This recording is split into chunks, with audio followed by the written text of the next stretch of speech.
Hey, it's Coach John here. Today we're going to talk about something a little bit deeper than just protein, hydration, or portion sizes. Now, all of these things are very useful and helpful tools, but so often when people go through a weight loss journey, they tend to start to demonize foods using terms like clean and dirty and good or bad. They start saying things like, I'm not allowed to eat that.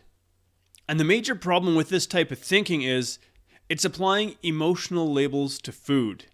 It's applying moral judgment to people who eat that food, and most often that's directed at ourselves. Maybe you've said, I'm so bad, I ate chocolate, or I'm a disgusting pig because I ate 2 slices of pizza. And it's really creating this red button syndrome where you're told that you can't touch that food. Under no circumstances are you allowed to eat that food. And what happens is you go through the week feeling like you're eating clean the whole week. But all week, all you're doing is thinking about the weekend and when you're finally allowed to relax and just eat the foods you've been craving all week long. It's basically like trying to put yourself in a straitjacket, a nutrition straitjacket or a dietary straitjacket, feeling like you can, you're only allowed to eat bland food or boring food, and that losing weight and eating healthy is only possible if it involves suffering and misery. And look, when the weekend rolls around, it's no surprise that you end up going a little bit nuts. It's like what happens? You crack.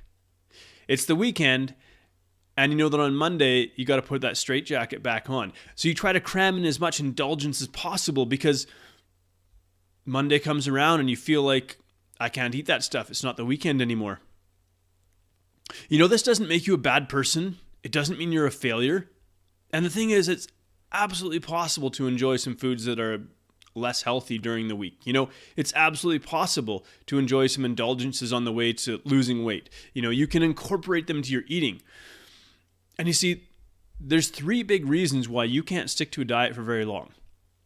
And the first one is that diets just make it too physically uncomfortable to sustain for any length of time.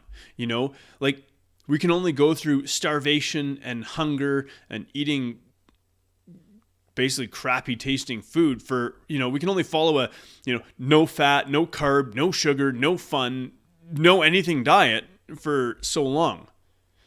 And before you start any diet, you want to ask yourself this: can I see myself eating like this in 12 months' time? Heck, 6 months' time, 3 months' time. If the answer is no, then the diet you're thinking about starting is not sustainable. If you can't see yourself avoiding whatever your trigger food might be for the rest of your life, well, it shouldn't be banished or excluded from your diet because it's quote unquote bad or dirty. So the second reason is that diets make it like too mentally uncomfortable to sustain for any length of time, right? And I've already touched on this when I gave you the analogy of being in a dietary straitjacket all week.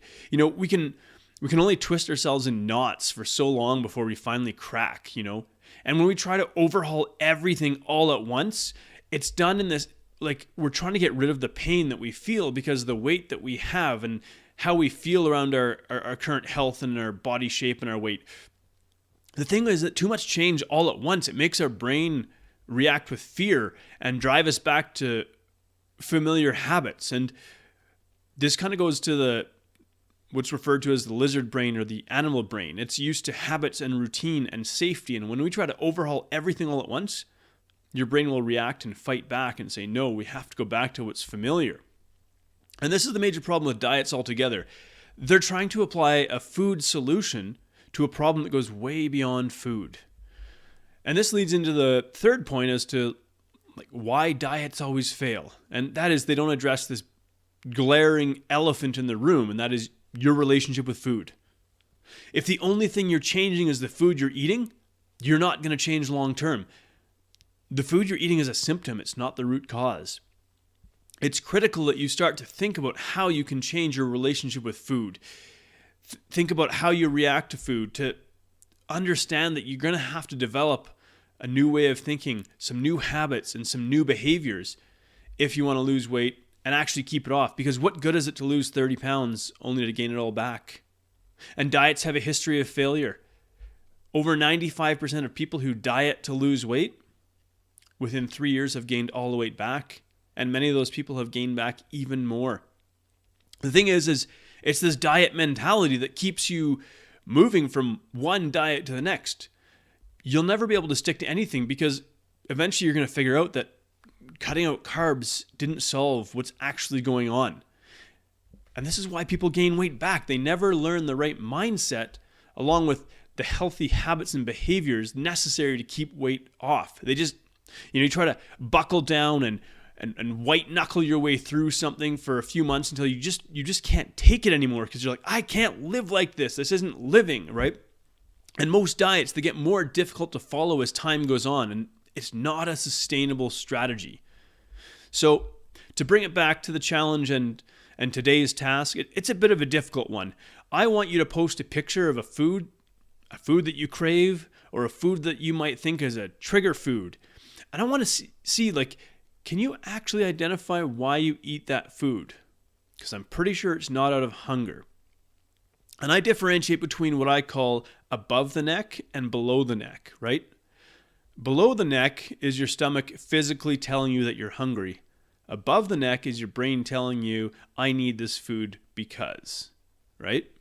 So I understand this is a tough topic for many people, and really, like, this video can't do justice to how in-depth this topic needs to be explored. And that's really what my long-term coaching is about. I've got Highway to Awesome and my 80 Days to Awesome Transformation Challenge, right? But for now, I would love to see what you post and what you share. And I think you're going to find it's actually more powerful than you realize. And understand this. Making this connection is one of the first foundational steps on the path to permanent weight loss.